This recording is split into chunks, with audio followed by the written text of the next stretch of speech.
Hallelujah. मेरे बल्ले सानू जय मसीह दी। मैं उस परमेश्वर का धन्यवाद करदा। सुबह के समय परमेश्वर ने सानू संभाल के रखा। बहुत सारे लोग अज का दिन नहीं देख सके। इस समय बहुत सारे लोग हॉस्पिटलों के विच आ, बहुत सारे लोग जेलों के विच आ, बहुत सारे लोग पागखाने के विच आ। परमेश्वर ने सानू तंदुरुस्ती दी। मैं सारिया गल्लां लई उस परमेश्वर का धन्यवाद करदा। असी काफ़ी दिनों तो परमेश्वर के पवित्र वचन नूं सिखदे आ रहे हैं। बाइबल दे विच लिखिया धन है वो जो इस अगम बाक दियां बाणियां नूं, इस पोथियां नूं पढ़दा है, नाले जिहड़े सुणदे हन, जिहड़े दी पालना करदा है। क्योंकि जिहड़ा समा हुण नेड़े आ, असीं हर रोज़ परमेश्वर दे पवित्र वचन दे विचों थोड़े समय लई असीं कुछ ना कुछ परमेश्वर दे पवित्र वचन दे विचों सिੱਖਦੇ ਹਾਂ। पहला असीं सिੱਖਦੇ ਸੀਗੇ परमेश्वर साडियां दुआ प्रार्थना सुनने वाला परमेश्वर है। असी बहुत सारिया स्टोरियां नूं पढ़िया। परमेश्वर ने प्रार्थना सुनिया, मूसा की प्रार्थना, दानियल की प्रार्थना, हिजकियल की प्रार्थना। हुण असी सीख रहे हैं प्रभु यीशु मसीह चंगा करने वाला परमेश्वर। असी काफ़ी चमत्कारों के बारे पढ़ चुके हैं। बाइबल के लिखा इन्ने परमेश्वर ने चमत्कार किए। सारे पवित्र बाइबल के लिखे नहीं गए। अगर लिखे जाते तो बाइबल हो सकता संसार के भी नाश नहीं। इस तरह प्रभु ने बहुत सारे रोगियों को चंगे किया। असी वेख्या प्रभु ने अधरंगी नूं चंगे किया, प्रभु ने कोड़ियां नूं शुद्ध किया, प्रभु ने अन्नियां नूं अखां दित्तियां, दुष्ट आत्मा के झगड़िਆਂ नूं छुड़ाया, सूबेदार के नौकर नूं चंगा किया। इसी तरह असी काफ़ी स्टोरियां दे विचों सीख चुके हैं। इस तरह अज भी असी एक ऐसी स्टोरी के बारे सीखांगे। उन्होंने असी प्रभु यीशु मसीह एक कनानी औरत है, उसकी बेटी घर दे विच बीमार थी। वो दुष्ट आत्मा ते प्रभु यीशु मसीह उन्होंने चंगा करते हैं। असी इस वचन के जो पढ़ते हैं कि परमेश्वर किसी का भी पक्षपात नहीं करता। यीशु बिना पक्षपात किए चंगा करता। मतलब प्रभु किसी नाल मतलब कि पक्ष नहीं करता किसी का भी। जो भी उहदे उत्ते विश्वास करता, विश्वास करने वालों के लिए प्रभु उन्होंने चंगे करता। और लोग जो यीशु के पास आने वाले जिन्ने भी लोग यीशु मसीह के कोल आए, प्रभु यीशु मसीह ने उन्होंने चंगे किया। इस तरह यीशु मसीह किस किस को प्रेम करता है सानू पता होना चाहिए। प्रभु यीशु मसीह किनू किनू प्यार करते हैं। यीशु दे विच विश्वास करने वाले हर एक को यीशु चंगा करता। जिन्ने भी यीशु मसीह के उत्ते विश्वास करते हैं, प्रभु हर एक नूं चंगियाई दिंदा है।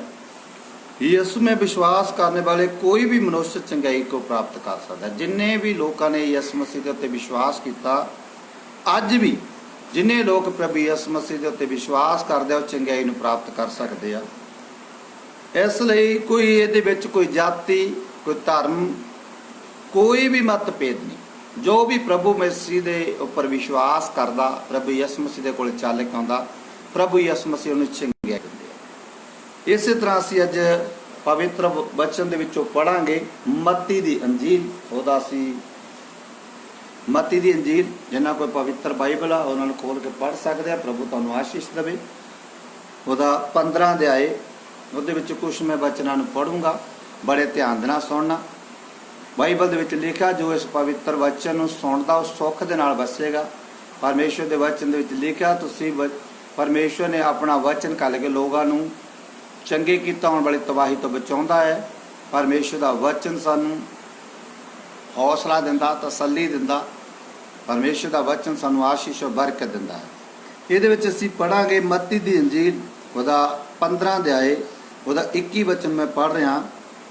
यीशु उथों चल के सूरत के सदा के इलाके विच गया और वेखो एक कनानी तीवी हद्दां विचों निकल के हाका मारदी हुई बोली कि हे प्रभु दाऊद दे पुत्र मेरे उत्ते दया कर अते मेरी बेटी धी दा बदरूह दे साए दे नाल बुरा हाल है। ये जगत असी वेखना एक औरत है, वो प्रभु यीशु मसीह दे मगर हाका मार दिया कि हे प्रभु यीशु मसीह मेरे पुत्र, हे प्रभु। वो बोली आवाजा मार दी कि हे प्रभु दाऊद दे पुत्र मेरे उत्ते दया कर, मेरी बेटी दा ਇੱਕ ਧੀ ਦਾ ਬਦਰੂ ਦੇ ਸਾਏ ਨਾਲ ਬੁਰਾ ਹਾਲ ਹੈ। ਅਸੀਂ ਵੇਖਦੇ ਹਾਂ ਪਰ ਉਸ ਨੇ ਉਹਨੂੰ ਕੋਈ ਵੀ ਉੱਤਰ, ਪ੍ਰਭੂ ਯਿਸੂ ਮਸੀਹ ਨੂੰ ਕੋਈ ਵੀ ਉੱਤਰ ਨਾ ਦਿੱਤਾ। ਤਦ ਉਹਦੇ ਚੇਲਿਆਂ ਨੇ ਕੋਲ ਆਣ ਕੇ ਉਹਦੇ ਅੱਗੇ ਅਰਜ਼ ਕੀਤੀ। ਉਸ ਨੇ ਕੀ ਕਿਹਾ? ਉਸ ਨੂੰ ਵਿਦਾ ਕਰ, ਜੋ ਸਾਡੇ ਮਗਰ ਹਾਕਾਂ ਮਾਰਦੀ ਤੇ ਡੰਡ ਪਾਉਂਦੀ ਆਉਂਦੀ ਹੈ। ਪ੍ਰਭੂ ਨੇ ਉਹਨੂੰ ਅੱਗਿਓਂ ਆਖਿਆ, ਮੈਂ ਇਸਰਾਏਲ ਦੇ ਵਿੱਚ ਪਰਿਵਾਰ ਦੀਆਂ ਗਵਾਚੀਆਂ ਹੋਈਆਂ ਭੇਡਾਂ ਤੋਂ ਬਿਨਾਂ ਹੋਰ ਕਿਸੇ ਕੋਲ ਨਹੀਂ ਘੱਲਿਆ ਗਿਆ। ਪਰ ਉਹ ਆਈ ਅਤੇ ਉਹਦੇ ਅੱਗੇ ਮੱਥਾ ਟੇਕ ਕੇ ਬੋਲੀ, ਪ੍ਰਭੂ ਜੀ ਮੇਰੀ ਸਹਾਇਤਾ ਕਰੋ। ਤਾਂ ਉਸਨੇ ਉੱਤਰ ਦਿੱਤਾ ਕਿ ਬਾਲਕਾਂ ਦੀ ਰੋਟੀ ਲੈ ਕੇ ਕਤੂਰਿਆਂ ਦੇ ਅੱਗੇ ਸੁੱਟਣੀ ਚੰਗੀ ਨਹੀਂ। ਉਹ ਬੋਲੀ, ਠੀਕ ਹੈ ਪ੍ਰਭੂ, ਸੱਤ ਹੈ ਪ੍ਰਭੂ ਜੀ, ਪਰ ਜਿਹੜੇ ਚੂਰੇ ਪੂਰੇ ਮਾਲਕਾਂ ਦੀ ਮੇਜ਼ ਤੋਂ ਡਿੱਗਦੇ ਹਨ ਉਹ ਕਤੂਰੇ ਹੀ ਖਾਂਦੇ ਹਨ। ਤਦ ਯਿਸੂ ਨੇ ਉਹਨਾਂ ਨੂੰ ਉੱਤਰ ਦਿੱਤਾ, ਹੇ ਬੀਬੀ, ਤੇਰੀ ਨੇਚਾ ਵੱਡੀ ਹੈ, ਜਿਵੇਂ ਤੂੰ ਚਾਹੁੰਦੀ ਹੈ ਜਿਵੇਂ ਤੇਰੇ ਲਈ ਹੋਵੇ। ਉਹਦੀ ਧੀ ਉਸੇ ਘੜੀ ਚੰਗੀ ਹੋ ਗਈ। ਆਮੀਨ। ਬੋਲੋ ਹਾਲੇਲੂਇਆ। ਬੋਲੋ ਪ੍ਰਭੂ ਯਿਸੂ ਮਸੀਹ ਕੀ। ਅਸੀਂ ਇਹ ਜਗ੍ਹਾ ਦੇ ਵਿੱਚ ਵੇਖਦਾ ਸੀ, ਇਸ ਪਵਿੱਤਰ ਵਚਨ ਨੂੰ ਪੜ੍ਹਿਆ। ਇੱਕ ਦਿਨ ਯਿਸੂ ਮਸੀਹ ਸੂਰਤ ਸੈਦਾ ਨਗਰ ਦੇ ਵਿੱਚ ਗਏ। ਉਹ ਜਗ੍ਹਾ ਤੇ ਇੱਕ ਔਰਤ ਸੀ ਜੋ ਅੰਨੇ ਵਿਸ਼ਵਾਸ ਵਾਲੀ ਸੀ, ਯਹੂਦੀਆਂ ਦੇ ਵਿੱਚੋਂ ਨਹੀਂ ਸੀ, ਜਿੱਦਾਂ ਅਸੀਂ ਅੱਜ ਯਹੂਦੀਆਂ ਦੇ ਵਿੱਚੋਂ ਨਹੀਂ ਹੈਗੇ। ਤੇ ਉਹ ਉਹਦੇ ਕੋਲ ਆਈ, ਚਲਾ ਕੇ ਕਹਿਣ ਲੱਗੀ, ਕੀ ਕਹਿੰਦੀ? ਹੇ ਪ੍ਰਭੂ ਦਾਊਦ ਦੀ ਸੰਤਾਨ, ਮੇਰੇ ਉੱਪਰ ਦਇਆ ਕਰ, ਮੇਰੀ ਬੇਟੀ ਦਾ ਦੁਸ਼ਟ ਆਤਮਾ ਦੇ ਨਾਲ ਬਹੁਤ बुरा हाल है, उन्हें दुष्ट आत्मा सता रही है। ये इससे से कि वह अपने चेलों को इस स्त्री का विश्वास की ताकत को प्रभु यीशु मसीह वो औरत के विश्वास अपने चेलियां नूं दिखाना चाहता सी। इस तरह ते कुछ समय प्रभु यीशु मसीह ने उस औरत नूं कोई भी उत्तर नहीं दिता। अज कई बारी साडे नाल भी इदां ही हुंदा, जदों असीं प्रभु दे विच आउंदे, कई बारी साडे कुछ प्रार्थना का उत्तर नहीं मिलता। की होया? ਉਹਦੇ चेले की कहन लगे, प्रभु इस इस्त्री ਨੂੰ भेज कि साडे मगर डंड पाउंदी आउंदी है, पिछे चलाउंदी आउंदी है। यीशु ने की उत्तर दिता, मैं सिर्फ इसराइली लोगों के उस घराने के लोगों वास्ते आया हाँ। उन्होंने सोण मैं किसी के कोले होर नहीं भेजा गया, उन्होंने छड्ड के मैं किसी होर दे कोल नहीं भेजा गया। वो यीशु दे अगे झुककर कहने लगी, हे प्रभु मेरी सहायता करो। अज सानू भी जरूरत है प्रभु नूं कहण, प्रभु ये मेरी मदद करो, मेरी सहायता करो, मेरे ते दया करो, मेरे ते किरपा करो। ते की होया? यीशु ने उन्हें उत्तर दिता कि लड़कियां दी रोटी लैके कतूरियां दे अगे पाउणी चंगी नहीं। बोला हालेलुया। यीशु ने इस प्रकार इसलिए कहा क्योंकि यहूदी अपने आप नूं अब्राहम दी संतान और स्वर्ग राज दी संतान समझते सी। वो गैर यहूदियां नूं कुत्तियां दे समान समझते सी। ਜਿਹੜੇ ਲੋਕ ਯਿਸੂ ਮਸੀਹ ਦੇ ਵਿੱਚ ਨਹੀਂ ਸੀ ਉਹਨਾਂ ਨੂੰ ਕੀ ਸਮਝਦੇ ਸੀਗੇ? ਜਿੱਦਾਂ ਅਸੀਂ ਆਮ ਹਮੇਸ਼ਾ ਪਹਿਲਾਂ ਅਗਲਾ ਬੱਚਿਆਂ ਨੂੰ ਰੋਟੀ ਦਿੰਦਾ, ਜੇ ਕੋਈ ਬਚ ਜਾਂਦੀ ਆ ਉਹਨੂੰ ਫਿਰ ਕੁੱਤਿਆਂ ਨੂੰ ਜਾਂ ਕਤੂਰਿਆਂ ਨੂੰ ਪਾਉਂਦਾ ਵਾ। ਪਰ ਇਸਤਰੀ ਦਾ ਪ੍ਰਤੀ ਉੱਤਰ ਕੀ ਸੀ ਚੰਗਾਈ ਦੇ? ਉਹਨੇ ਨਿਮਰਤਾ ਦੇ ਨਾਲ ਬੇਨਤੀ ਕੀਤੀ, ਕਹਿੰਦਾ ਸੱਚਾ ਪ੍ਰਭੂ, ਇਹ ਸੱਚਾ ਸੱਚਾਈ ਹੈ ਕਿ ਕੁੱਤੇ ਵੀ ਕੁੱਤਿਆਂ ਵੀ ਜਿਹੜੇ ਚੂਰਾ ਪੂਰਾ ਮੇਜ਼ ਤੋਂ ਡਿੱਗਦੇ ਆ ਉਹ ਖਾਂਦੇ ਆ। बोला हालेलुया। उनके स्वामी की मेज से जो गिरते हैं। इन शब्दों से स्त्री ने की प्रदर्शन किया, उन्हें किन्नी निम्रता दे नाल। अज जे सानू कोई इदां दा कोई शब्द बोले, मैनू नहीं लगता कि असीं दोबारा दे कोल जावां। पर उस औरत ने होर नेम के निम्रताई नाल बेनती की। की आख्या? उन्हें आख्या, परमेश्वर हे दाऊद दी संतान मेरे ते दया कर। उन्हें की आख्या? हे जदों उन्हें आख्या, प्रभु यीशु ने उन्हें आख्या, हे स्त्री तेरा विश्वास बड़ा है, जैसे तू चाहनी है उसे लिए हो जाएगा। तुरंत ओदी पुत्री ओदी बेटी चंगी होगी। घर पहुंच के जदों उन्हें देखा ओदी जेड़ी बेटी सी बिल्कुल शांत सी, बिस्तरे दे उत्ते लेटी हुई सी। बोला हालेलुया। बोलो प्रभु यीशु मसीह की। इस तरह असीं इस जगह दे उत्ते वेखदे हां, यहूदी लोग की सोचते सी वो उच्ची जाति के लोग सी, वो सोचते सी वो अन्य जाति के लोगों का आदर नहीं सी करते। सामरिया दे विच सामरिया तो लोग उन्हां तो नफरत करते सी। एक बार जदों वो जिहड़ी कनानी जाति की एक लड़की दे विच की सी दुष्ट आत्मा सी, वो दुष्ट आत्मा दे नाल बीमार सी। ਉਹਦੇ ਮਾਤਾ ਪਿਤਾ ਬਹੁਤ ਦੁਖੀ ਸੀ। ਉਹ ਬਹੁਤ ਡਾਕਟਰਾਂ ਦੇ ਕੋਲ ਉਹਨਾਂ ਨੇ ਇਲਾਜ ਕਰਾਇਆ, ਪਰ ਕੋਈ भी फायदा नहीं होया। किसी को पता नहीं चला कि यीशु बीमारों को चंगा करता है। ਉਹਨਾਂ ਨੂੰ ਕਿਸੇ ਦੇ ਕੋਲੋਂ ਪਤਾ ਚੱਲਿਆ ਕਿ ਵੀ ਇੱਕ ਯਿਸੂ ਮਸੀਹ ਆ ਜਿਹੜਾ ਬਿਮਾਰਾਂ ਨੂੰ ਚੰਗਾ ਕਰਦਾ ਹੈ। ਉਸ ਲੜਕੀ ਨੇ ਮਾਤਾ ਇੱਕ ਦਿਨ ਯਿਸੂ ਦੇ ਕੋਲ ਆਈ। ਯਹੂਦੀ ਵੇ ਬਹੁਤ ਉਹ ਯਹੂਦੀਆਂ ਤੋਂ ਡਰਦੀ ਸੀ ਤੇ ਯਿਸੂ ਦੇ ਪਾਸ ਆ ਕੇ ਰੋਣ ਲੱਗੀ। ਕੀ ਕਹਿਣ ਲੱਗੀ? ਰੋਂਦੇ ਹੋਏ ਉਹਨੇ ਯਿਸੂ ਨੂੰ ਕੀ ਬੇਨਤੀ ਕੀਤੀ ਕਿ हे प्रभु दाऊद ਦੀ संतान मेरी बेटी ਨੂੰ ਚੰਗਾ ਕਰ। ਉਸਨੇ ਵਿਸ਼ਵਾਸ को जानकर प्रभु ने ਉਹਦੀ ਪ੍ਰੀਖਿਆ ਲਈ। प्रभु ने ਉਹਦੇ ਵਿਸ਼ਵਾਸ ਦੀ ਕੀ ਕੀਤੀ? ਪ੍ਰੀਖਿਆ ਲਈ। ਅਸੀਂ ਵੇਖਦੇ ਹਾਂ ਉਸ ਤੋਂ ਬਾਅਦ ਉਸਨੇ ਯਿਸੂ ਉੱਪਰ ਸੰਪੂਰਨ ਵਿਸ਼ਵਾਸ ਪ੍ਰਗਟ ਕੀਤਾ। ਉਹਨੇ ਆਪਣੀ ਬੇਟੀ ਦੇ ਲਈ ਯਿਸੂ ਦੇ ਅੱਗੇ ਬੇਨਤੀ ਕਰ ਰਹੀ ਸੀ। ਯਿਸੂ ਨੇ ਉਸ ਪਰ ਦਇਆ ਕੀਤੀ। ਯਿਸੂ ਨੇ ਉਸ ਇਸਤਰੀ ਨੂੰ ਕੀ ਕਿਹਾ? ਤੇਰਾ ਵਿਸ਼ਵਾਸ ਵੱਡਾ ਹੈ। ਜੈਸੇ ਤੂੰ ਚਾਹੁੰਦੀ ਆ, ਜਿੱਦਾਂ ਤੂੰ ਚਾਹੁੰਦੀ ਆ ਤੇਰੇ ਲਈ ਉਦਾਂ ਹੀ ਹੋ ਜਾਏ। ਉਹਦੀ ਬੇਟੀ ਉਸੇ ਘੜੀ ਚੰਗੀ ਹੋ ਗਈ। ਜਦੋਂ ਉਸ ਔਰਤ ਨੇ ਆਪਣੇ ਘਰੇ ਜਾ ਕੇ ਆਪਣੀ ਬੇਟੀ ਨੂੰ ਦੇਖਿਆ, ਬਿਲਕੁਲ ਸਹੀ ਸਲਾਮਤ ਸੀ। ਇਸੇ ਤਰ੍ਹਾਂ ਪੂਰੇ ਪਰਿਵਾਰ ਨੇ ਪਰਮੇਸ਼ਰ ਦਾ ਧੰਨਵਾਦ ਕੀਤਾ। ਬੋਲ ਹਾਲੇਲੂਇਆ। ਇਹ ਕਨਾਨੀ ਇਸਤਰੀ ਦੀ ਬੇਟੀ ਨੂੰ ਕੀ ਬਿਮਾਰੀ ਸੀਗੀ? ਉਹਦੇ ਅੰਦਰ ਇੱਕ ਦੁਸ਼ਟ ਆਤਮਾ ਸੀ। ਯਿਸੂ ਜਨਮ ਦਾ ਕਿਸ ਜਾਤੀ ਦੇ ਵਿੱਚ? ਯਿਸੂ ਮਸੀਹ ਦਾ ਜਨਮ ਇੱਕ ਯਹੂਦੀ ਜਾਤੀ ਦੇ ਵਿੱਚ ਹੋਇਆ ਸੀ। ਕਨਾਨੀ ਔਰਤ ਨੇ ਯਿਸੂ ਦੇ ਪਾਸ ਆਣੇ ਤੋਂ ਕਿਉਂ ਡਰਦੀ ਸੀ? ਕਿਉਂਕਿ ਯਹੂਦੀ ਲੋਕ ਦੂਸਰੀਆਂ ਕੌਮਾਂ ਦੇ ਨਾਲ, ਸਾਮਰੀਆਂ ਕੌਮਾਂ ਦੇ ਨਾਲ ਲੋਕ ਨਫ਼ਰਤ ਕਰਦੇ ਸੀ। ਯਿਸੂ ਨੇ ਕਨਾਨੀ ਇਸਤਰੀ ਨੂੰ ਕੀ ਕਿਹਾ? ਉਹਨੂੰ ਆਖਿਆ ਤੇਰਾ ਵਿਸ਼ਵਾਸ ਵੱਡਾ ਹੈ। ਬੋਲ ਹਾਲੇਲੂਇਆ। ਤੇ ਯਿਸੂ ਨੇ ਇਸ ਪ੍ਰਕਾਰ ਕਿਉਂ ਕਿਹਾ? ਉਹਨੇ ਪ੍ਰਭੂ ਨੇ ਉਹਦੇ ਮਨ ਦੇ ਵਿੱਚ ਦੇਖਿਆ ਤੇ ਉਸ ਔਰਤ ਦੇ ਅੰਦਰ ਬਹੁਤ ਵੱਡਾ ਵਿਸ਼ਵਾਸ ਸੀ। ਇਸੇ ਤਰ੍ਹਾਂ ਉਸ ਇਸਤਰੀ ਦਾ ਮਨ ਦੇ ਵਿੱਚ ਕੀ ਵੇਖਿਆ? ਵੀ ਬਹੁਤ ਵੱਡਾ ਵਿਸ਼ਵਾਸ ਆ ਇਸ ਔਰਤ ਦੇ ਅੰਦਰ। ਅਸੀਂ ਇਸ ਵਚਨ ਤੋਂ ਕੀ ਸਿੱਖਦੇ ਹਾਂ? ਅੱਜ ਅਸੀਂ ਆਪਣੇ ਵਿਸ਼ਵਾਸ ਨੂੰ ਵਧਾਉਣਾ ਵਾ। ਸਾਡਾ ਵਿਸ਼ਵਾਸ ਕਿਸ ਤਰ੍ਹਾਂ ਵਧੇਗਾ? ਅਸੀਂ ਪਰਮੇਸ਼ਰ ਦੇ ਅੱਗੇ ਪ੍ਰਾਰਥਨਾ ਕਰਨੀ ਆ, ਅਸੀਂ ਵਚਨ ਨੂੰ ਪੜ੍ਹਨਾ, ਅਸੀਂ ਗਵਾਹੀਆਂ ਨੂੰ ਸੁਣਨਾ, ਅਸੀਂ ਆਪਣਾ ਪਰਮੇਸ਼ਰ ਨਾਲ ਅੱਛਾ ਰਿਸ਼ਤਾ ਬਣਾਉਣਾ। ਜਦੋਂ ਅਸੀਂ ਪਰਮੇਸ਼ਰ ਦੇ ਨਾਲ ਅੱਛਾ ਰਿਸ਼ਤਾ ਬਣਾਵਾਂਗੇ ਤੇ ਪਰਮੇਸ਼ਰ ਸਾਨੂੰ ਆਸ਼ੀਸ਼ ਦੇਵੇਗਾ।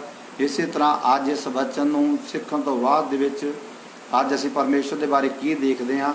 ਪਰਮੇਸ਼ਰ ਹਰ ਇੱਕ ਬਿਮਾਰੀ ਨੂੰ ਚੰਗਾ ਕਰ ਸਕਦਾ। ਅਸੀਂ ਇਸ ਔਰਤ ਦੇ ਬਾਰੇ ਕੀ ਸਿੱਖਦੇ ਹਾਂ? ਇਸ ਔਰਤ ਦੀ ਬੇਟੀ ਬਿਮਾਰ ਸੀ ਜਿਹਦੇ ਵਿੱਚ ਦੁਸ਼ਟ ਆਤਮਾ ਸੀ। ਇਹਦੇ ਵਿੱਚੋਂ ਸਾਨੂੰ ਕੀ ਆਗਿਆ ਮਿਲਦੀ ਹੈ? ਉਹ ਯਿਸੂ ਮਸੀਹ ਦੇ ਕੋਲ ਗਈ। ਉਹਨੇ ਮਿਹਨਤ ਕੀਤੀ ਕਿ हे प्रभु ਮੇਰੇ ਤੇ ਦਇਆ ਕਰ, ਮੇਰੀ ਸਹਾਇਤਾ ਕਰ, ਮੇਰੀ ਮਦਦ ਕਰ। ਅੱਜ ਸਾਨੂੰ ਵੀ ਇਹ ਆਗਿਆ ਮਿਲਦੀ ਆ ਕਿ ਉਸ ਬੇਟੀ ਦੇ ਅੰਦਰ ਇੱਕ ਵੱਡਾ ਵਿਸ਼ਵਾਸ ਸੀ। ਸਾਡੇ ਅੰਦਰ ਵੀ ਇੱਕ ਵੱਡਾ ਵਿਸ਼ਵਾਸ ਹੋਣਾ ਚਾਹੀਦਾ। ਇਸ ਵਚਨ ਨੂੰ ਅਸੀਂ ਸਿੱਖਣ ਤੋਂ ਬਾਅਦ ਦੇ ਵਿੱਚ ਅਸੀਂ ਕੀ ਫੈਸਲਾ ਲੈਂਦੇ ਹਾਂ? ਅੱਜ ਅਸੀਂ ਇਸ ਵਚਨ ਤੋਂ ਸਿੱਖਣ ਤੋਂ ਬਾਅਦ ਫੈਸਲਾ ਲੈਂਦੇ ਹਾਂ, ਅਸੀਂ ਪ੍ਰਭੂ ਤੋਂ ਸਹਾਇਤਾ ਮੰਗਾਂਗੇ, ਅਸੀਂ ਆਪਣੇ ਵਿਸ਼ਵਾਸ ਨੂੰ ਵਧਾਵਾਂਗੇ, ਅਸੀਂ ਪਰਮੇਸ਼ਰ ਦੇ ਕੋਲ ਜਾਵਾਂਗੇ, ਵਚਨ ਪੜਾਂਗੇ, ਬਾਈਬਲ ਪੜਾਂਗੇ। ਪ੍ਰਭੂ ਤੁਹਾਨੂੰ ਆਸ਼ੀਸ਼ ਦੇਵੇਗਾ। ਮੈਂ ਵੀ ਇੱਕ ਛੋਟੀ ਜਿਹੀ ਗਵਾਹੀ ਦੇਣੀ ਚਾਹੁੰਦਾ ਵਾਂ। ਜਿਸ ਤਰ੍ਹਾਂ ਇਸ ਆਦਮੀ ਦੇ ਵਿੱਚ, ਇਹਦੀ ਧੀ ਦੇ ਵਿੱਚ ਦੁਸ਼ਟ ਆਤਮਾ ਸੀ। ਆਤਮਿਕ ਤੌਰ ਤੇ ਮੈਂ ਵੀ ਜਦੋਂ ਪ੍ਰਭੂ ਤੋਂ ਦੂਰ ਸੀ, ਪ੍ਰਭੂ ਯਿਸੂ ਮਸੀਹ ਦੇ ਆਉਣ ਤੋਂ ਪਹਿਲਾਂ ਆਤਮਿਕ ਤੌਰ ਤੇ ਮੈਂ ਵੀ ਇੱਕ ਦੁਸ਼ਟ ਆਤਮਾ ਦੇ ਵਸ ਦੇ ਵਿੱਚ ਸੀ।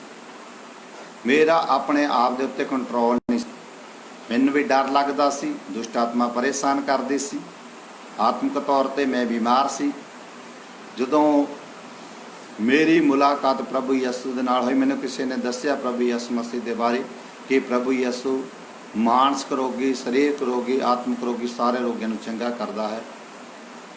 ਮੈਨੂੰ ਪਤਾ ਲੱਗਿਆ ਪਰਮੇਸ਼ਰ ਮੈਨੂੰ ਬਹੁਤ ਜ਼ਿਆਦਾ ਪਿਆਰ ਕਰਦਾ। ਪਰਮੇਸ਼ਰ ਨੇ ਆਪਣਾ ਇਕਲੌਤਾ ਪੁੱਤਰ, ਪਰਮੇਸ਼ਰ ਨੇ ਮੈਨੂੰ ਇੰਨਾ ਪਿਆਰ ਕੀਤਾ, ਉਹਨੇ ਆਪਣਾ ਇਕਲੌਤਾ ਪੁੱਤਰ ਬਖਸ਼ ਦਿੱਤਾ ਤਾਂ ਜੋ ਹਰੇਕ ਉਹਦੇ ਤੇ ਨਿਹਚਾ ਕਰੇ, ਨਾਸ ਨਾ ਪਰ ਸੰਦੀਪ ਜੀਵਨ ਪਾਵੇ।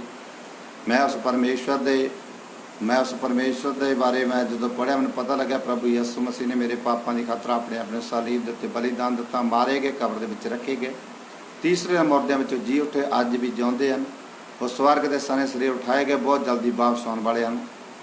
ਮੈਂ ਪ੍ਰਭੂ ਯਿਸੂ ਨੂੰ ਆਪਣੇ ਜੀਵਨ ਦੇ ਵਿੱਚ ਬੁਲਾਇਆ।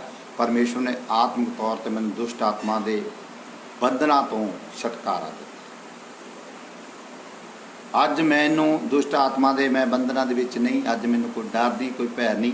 ਮੈਂ ਉਸ ਪਰਮੇਸ਼ਰ ਦਾ ਧੰਨਵਾਦ ਕਰਦਾ। ਅੱਜ ਮੇਰੇ ਜੀਵਨ ਦੇ ਵਿੱਚ ਬੜੀ ਸ਼ਾਂਤੀ ਆ। ਅੱਜ ਮੇਰਾ ਆਪਣੇ ਸਰੀਰ ਦੇ ਉੱਤੇ ਕੰਟਰੋਲ ਆ। ਇਸੇ ਤਰ੍ਹਾਂ ਮੈਂ ਤੁਹਾਨੂੰ ਦੱਸਣਾ ਚਾਹੁੰਦਾ, ਅਗਰ ਮੈਂ ਯਿਸੂ ਮਸੀਹ ਨੂੰ ਨਾ ਮਿਲਦਾ ਤਾਂ ਹੋ ਸਕਦਾ ਸੀ ਅੱਜ ਵੀ ਮੈਂ ਦੁਸ਼ਟ ਆਤਮਾ ਦੇ ਬੰਧਨਾਂ ਦੇ ਵਿੱਚ ਹੁੰਦਾ। हो सकदा मैं भी अज बीमारियां दे विच हुंदा, हो सकदा मेरी कंडीशन इस तरह की हुंदी, हो सकदा मैं संसार दे विच भी ना आंदा। इस तरह इन्ना वचन सुन लई मैं तुहाडा धन्नवाद करदा। प्रभु तुहानूं आशीष देवे। परमेश्वर तुहानूं भी बहुत ज़्यादा प्यार करदे आ। वो परमेश्वर तुहानूं भी दुष्ट आत्मा तो, इन्हां बंधनां तो, करज़ियां तो, बीमारियां तो, हर बंधनां तो छुटकारा देना चाहुंदे आ। आओ असीं अपनी अखां नूं बंद करिए, असीं प्रार्थना करिए। परमेश्वर तुहानूं आशीष बरकत। सर्वशक्तिमान सच्चे ते जिउंदे परमेश्वर दयालु ते कृपालु, मैं तुहाडा धन्नवाद तुहाडा शुक्र करदा। तुहाडे पवित्र चरनां विच ना तुहाडी हजूरी नूं महसूस करदा। खास करके प्रभु जिस तरह बेटी दुष्ट आत्मा दे विच परमेश्वर ਉਹਦੇ ਵਸ ਦੇ ਵਿੱਚ ਸੀ, ਅੱਜ ਵੀ ਬਹੁਤ ਸਾਰੇ ਲੋਕ ਦੁਸ਼ਟ ਆਤਮਾ ਦੇ ਵਸ ਦੇ ਵਿੱਚ ਨੇ। ਪਰਮੇਸ਼ਰ ਤੇਰੇ ਵਚਨ ਦੇ ਵਿੱਚ ਲਿਖਿਆ, ਜਿੰਨਾ ਟਾਈਮ ਤੁਸੀਂ ਜ਼ੋਰਾਵਰ ਨੂੰ ਬੰਨ੍ਹ ਨਹੀਂ ਲੈਂਦੇ ਤੇ ਘਰ ਨੂੰ ਲੁੱਟ ਨਹੀਂ ਸਕਦੇ। ਪ੍ਰਭੂ ਮੈਂ ਉਸ ਦੁਸ਼ਟ ਆਤਮਾ ਨੂੰ ਬੰਨ੍ਹ ਦਿੰਦਾ ਖੁਦਾ, ਉਹਨਾਂ ਦੇ ਹੱਥਾਂ 'ਚੋਂ ਮੈਂ ਹਰ ਇੱਕ ਵਿਸ਼ਵਾਸੀ ਨੂੰ ਛੁਡਾ ਲੈਣਾ। ਪ੍ਰਭੂ ਉਹਨਾਂ ਦਾ ਸਰੀਰ ਦੇ ਪ੍ਰਾਣ ਆਤਮਾ ਚੰਗਾ ਆ ਜੇ। ਪਰਮੇਸ਼ਰ ਉਹਨਾਂ ਦੇ ਜੀਵਨਾਂ ਤੁਹਾਡਾ ਰਾਜ ਆ ਜੇ। ਪਰਮੇਸ਼ਰ ਤੁਸੀਂ ਮਦਦ ਸਹਾਇਤਾ ਕਰੋ। ਮੈਂ ਤੁਹਾਡਾ ਦਾਸ ਉਹਨਾਂ ਦੁਸ਼ਟ ਨੂੰ ਬੰਦ ਨਾ ਹੁਕਮ ਕਰਦਾ, ਉਹਨਾਂ ਦੇ ਘਰਾਂ ਨੂੰ ਜ਼ਿੰਦਗੀਆਂ ਜੀਵਨਾਂ ਨੂੰ ਛੱਡ ਕੇ ਚਲਾ ਜਾਏ। ਉਹਨਾਂ ਦੇ ਕਾਰੋਬਾਰ ਦੇ ਵਿੱਚ ਆਸ਼ੀਸ਼ ਆਏ, ਬੱਚੇ ਕਹਿਣੇ ਅਨੁਸਾਰ ਹੋਣ। ਉਹਨਾਂ ਦੇ ਪ੍ਰਭੂ ਆਉਣ ਵਾਲੇ ਦਿਨਾਂ 'ਚ ਸਾਨੂੰ ਨੌਕਰੀਆਂ ਦਾ ਇੰਤਜ਼ਾਮ ਕਰੋ। ਪਰਮੇਸ਼ਰ ਜੋ ਬਿਮਾਰ ਨੇ ਉਹਨਾਂ ਨੂੰ ਚੰਗਿਆਈ ਦਿਓ। ਪੈਰਾਂ ਦੇ ਤਲ ਤੋਂ ਲੈ ਕੇ ਸਿਰ ਦੇ ਚੁੱਟ ਤੱਕ ਹਰੇਕ ਰੋਗ ਉਹਨਾਂ ਜ਼ਿੰਦਗੀਆਂ ਜੀਵਨਾਂ ਨੂੰ ਛੱਡ ਕੇ ਚਲਾ ਜਾਏ। ਪਰਮੇਸ਼ਰ ਜਿਸ ਤਰ੍ਹਾਂ ਤੁਸੀਂ ਇਸ ਬੇਟੀ ਨੂੰ ਚੰਗਾ ਕੀਤਾ, ਇਸੇ ਤਰ੍ਹਾਂ ਪ੍ਰਭੂ ਜਿਸ ਤਰ੍ਹਾਂ ਤੁਸੀਂ ਮੈਨੂੰ ਚੰਗਾ ਕੀਤਾ, ਜੋ ਵੀ ਪ੍ਰਭੂ ਇਸ ਵਚਨ ਸੁਣਨ ਉਹ ਵੀ ਚੰਗਿਆਈ ਪਾਉਣ। ਜਿੰਨਾ ਸਮਾਂ ਲੱਗਾ ਤੁਹਾਡੇ ਧਰਮ ਖਾਤੇ ਵਿੱਚ ਗੁਰ ਜੋ ਮੰਗਿਆ ਕਰ ਦਿੱਤਾ। ਪ੍ਰਭੂ ਯਿਸੂ ਮਸੀਹ ਦਾ ਨਾਮ ਲੈ ਕੇ ਮੰਗਦੇ ਆਮੀਨ।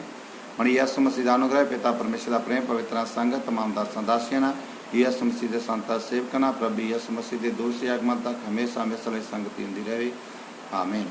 ਸਾਨੂੰ ਜੈ ਮਸੀਹ ਦੀ। ਪਰਮੇਸ਼ਰ ਸਭ ਨੂੰ ਆਸ਼ੀਸ਼ ਦੇਵੇ। ਮੈਂ ਤੁਹਾਨੂੰ ਦੱਸਣਾ ਚਾਹੁੰਦਾ ਵਾਂ ਕਿ ਇਸ ਸੁਬਾਹ ਦੇ ਸਮੇਂ ਹਰ ਰੋਜ਼ 7 ਵਜੇ ਤੋਂ ਲੈ ਕੇ 15-20 ਮਿੰਟ ਤੱਕ ਕੋਈ ਪਰਮੇਸ਼ਰ ਦਾ ਛੋਟਾ ਸੰਦੇਸ਼ ਹੋਇਆ ਕਰੇਗਾ, ਤੁਸੀਂ ਸੁਣ ਸਕਦੇ ਆ। ਪਰਮੇਸ਼ਰ ਤੁਹਾਨੂੰ ਵੀ ਆਸ਼ੀਸ਼ ਬਰਕਤ ਦੇਵੇ। ਪਰਮੇਸ਼ਰ ਤੁਹਾਨੂੰ ਬਲੈਸ ਕਰੇ ਤੇ ਮੈਂ ਉਸ ਪਰਮੇਸ਼ਰ ਦਾ ਧੰਨਵਾਦ ਕਰਦਾ।